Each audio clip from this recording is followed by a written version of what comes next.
Assalamualaikum warahmatullahi wabarakatuh. Perkenalkan, nama saya Irsyad Fauzi Rizqullah dengan 3 digit NIM terakhir 024. Di sini saya akan menjelaskan materi ke-9, yaitu implementasi dan analisa pada BWM. Yang pertama adalah penjelasan Arduino Mega dan ESP32S2 Mini. Arduino Mega 2560 adalah papan microcontroller berbasis ATmega 2560 yang dirancang untuk sistem dengan tingkat kompleksitas tinggi, khususnya pada bidang otomasi, robotika, dan interfacing. Board ini bekerja pada tegangan 5 volt dengan clock 16 MHz serta didukung memori besar, yaitu 256 KB flash, 8 KB RAM, dan 4 KB EEPROM, sehingga mampu menjalankan program yang kompleks dan stabil. Arduino Mega memiliki 54 pin digital I/O, 16 pin analog, 15 pin PWM, serta 4 port komunikasi serial yang memungkinkan pengendalian banyak sensor dan aktuator secara bersamaan. Keunggulan utamanya adalah kapasitas pin dan memori yang besar. Meskipun ukurannya lebih besar dan konsumsi daya lebih tinggi dibandingkan Arduino Uno, sehingga sangat cocok digunakan untuk aplikasi otomasi dan kontrol skala menengah hingga besar. ESP32S2 Mini adalah papan microcontroller berbasis ESP32S2 yang memiliki keunggulan utama pada konektivitas Wi-Fi dan ukuran fisik yang ringkas. Board ini dirancang untuk aplikasi IoT, sistem monitoring, dan kontrol jarak jauh. ESP32S2 Mini bekerja pada tegangan 3,3 volt dan telah dilengkapi modul Wi-Fi terintegrasi, sehingga dapat langsung terhubung ke jaringan tanpa memerlukan modul tambahan.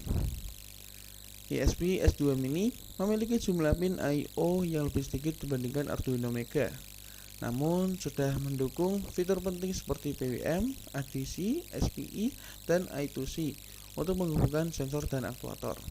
Board ini menggunakan USB Type-C untuk pemrograman dan satu daya, serta mendukung pemrograman melalui Arduino IDE dan MicroPython. Dengan ukuran kecil, konsumsi daya rendah, dan kemampuan komunikasi nirkabel, ESP32S2 Mini sangat cocok digunakan pada aplikasi IoT, smart system, dan monitoring berbasis jaringan.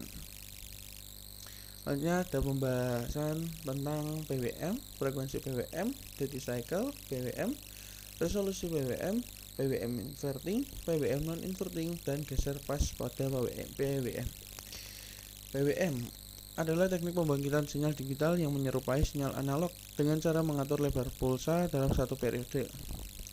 Parameter utama PWM meliputi frekuensi PWM, yaitu jumlah siklus pulsa per detik yang menentukan kehalusan, kontrol, dan respon beban, serta duty cycle, yaitu persentase waktu sinyal berada pada kondisi high dalam satu periode yang menentukan besar kecilnya daya atau tegangan efektif yang diberikan.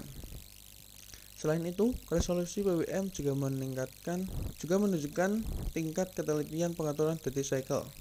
Biasanya dinyalakan dalam bit, di mana semakin besar resolusinya, maka semakin halus perubahan output yang dapat dihasilkan. PWM memiliki beberapa mode pengaturan, yaitu non-inverting PWM, di mana duty cycle berbanding lurus dengan level output. Semakin besar duty cycle, semakin besar outputnya. Dan inverting PWM, di mana hubungan tersebut dibalik. Duty cycle besar menghasilkan output yang kecil. Geser pas PWM atau pas shifting adalah teknik penggeseran posisi pulsa terhadap waktu referensi tertentu tanpa mengubah frekuensi, yang sering digunakan untuk mengurangi noise, mengatur sinkronisasi, atau membagi beban daya pada sistem kendali dan power elektronik. Pada sistem kendali motor dan power elektronik. Ini merupakan percobaan pertama Arduino Mega 2560. Baik, ini percobaan yang pertama yaitu menggunakan ATmega 2560, yaitu percobaan dengan frekuensi, terus duty cycle, dan BWM resolusi. Mana ini tampilan buat memudahkan validasi dengan dari osiloskopnya. Dan ini osiloskopnya mungkin bisa dirubah dari frekuensinya. Kita ubah ke berapa? 2000 ya. Kita naikkan, oke. Ya, ada sekitar 3200. Nah, ini terlihat ada perubahannya. Coba diubah lagi frekuensinya. Kita ubah lagi frekuensinya. Nah, ini dia terdapat perubahan. Oke. Oke, selanjutnya di duty cycle. Duty cycle-nya ini berapa? 52, coba diganti. Ya, di sini juga terlihat. Di sini validasi untuk memvalidasi dari perubahan dari duty cycle-nya. Nah, terus kemudian di perubahan resolusi putar aja. Nah, ini sekitar tampil. videonya kan sudah. Nah, ini terdapat perubahan sedikit perubahan dari hasil grafiknya. Sekian cukup di percobaan yang pertama. Selanjutnya itu percobaan kedua Arduino Mega 2560.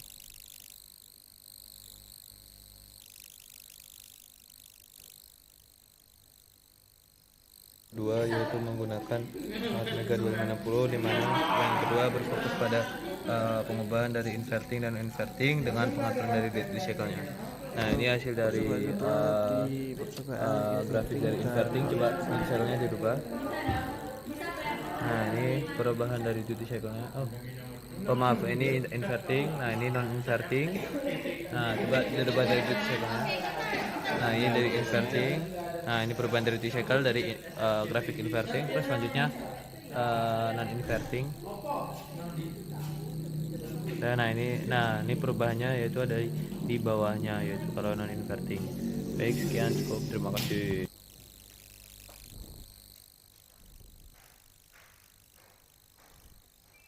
Selanjutnya percobaan ketiga Arduino Mega 2560, Yaitu inverting non inverting dengan perubahan fasenya doang. Coba di inverting. Nah, ini non inverting, coba ganti.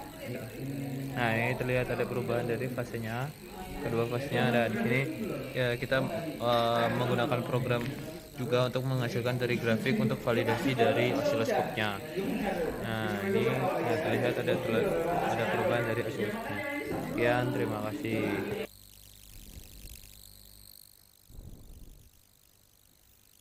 Selanjutnya percobaan keempat ESP32S2 Mini Wemos Lolin S2 Mini.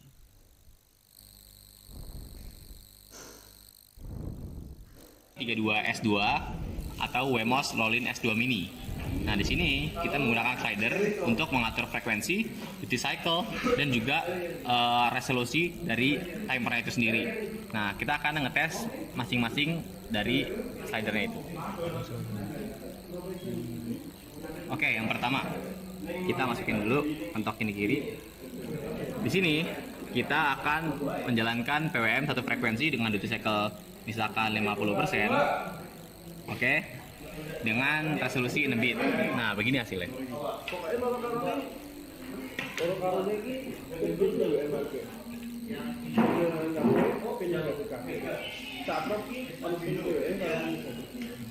Ini mengapa demikian? Karena sangat-sangat pelan. Nah, kita percepat, maka hasilnya akan terlihat. Bisa dicek ulang.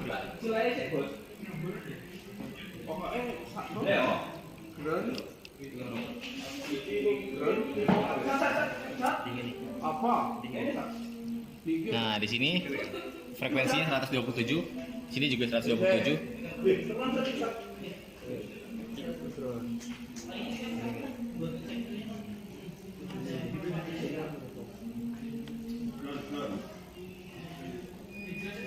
Oke, kita lanjut ke pengaturan duty cycle-nya. Nah, untuk duty cycle-nya, misalkan kita tes di 2,3 kHz. Nah, maka hasilnya akan seperti ini. Nah,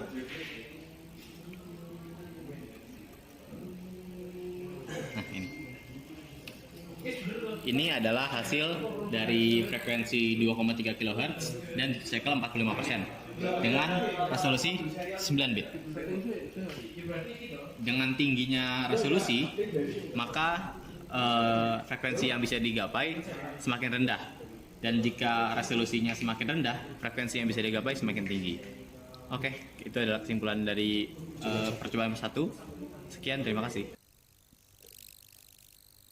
Selanjutnya percobaan 5 dan 6 ESP32S2 Mini atau Wemos Lolin S2 mini.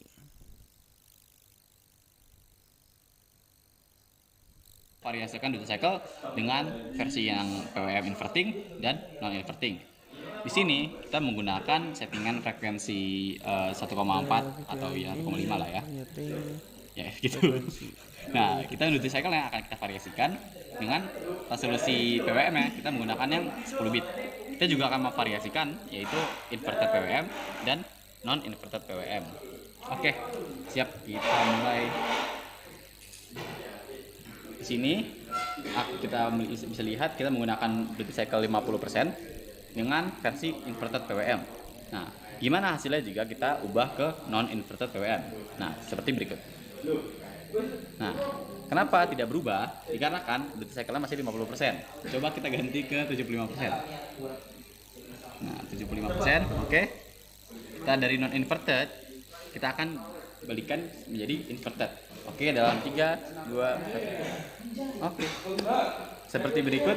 Oke, itu sudah cukup untuk mengetahui bahwa PWM yang bisa di-invert dan non-inverted akan menghasilkan output berupa PWM yang terbalik. Oke.